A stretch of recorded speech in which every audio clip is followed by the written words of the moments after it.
বিসমিল্লাহির রহমানির রহিম। প্রিয় দর্শক, আসসালামু আলাইকুম। আশা করি সবাই ভালোই আছেন। আমি আবারও চলে এলাম নতুন একটা রেসিপি নিয়ে। আমার আজকের রেসিপি পাপায়া লাচ্ছি। আমি আজকে একটি দারুণ স্বাদের পাপায়া লাচ্ছি মাত্র 2 মিনিটে তৈরি করে দেখাবো। এটা তৈরি করা ভীষণ সহজ এবং খেতে অসাধারণ। আপনার বাসাতে অবশ্যই ট্রাই করবেন।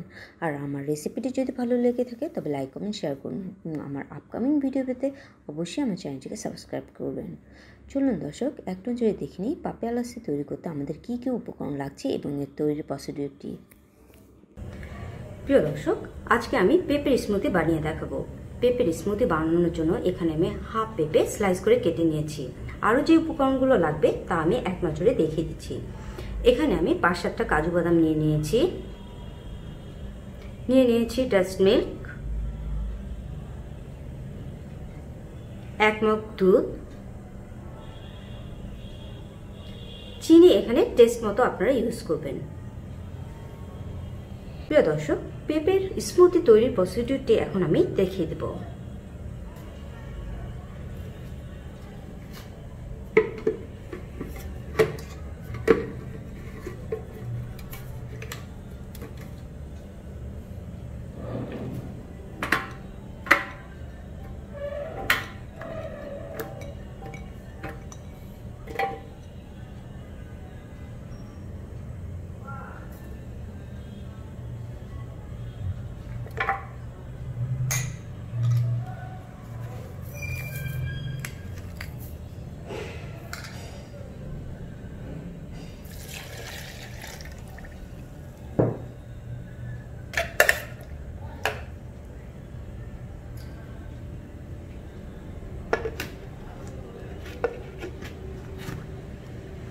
দর্শক, এখন আমি সবগুলো উপকরণকে 2 মিনিট ধরে ব্লেন্ডিং করে নেব।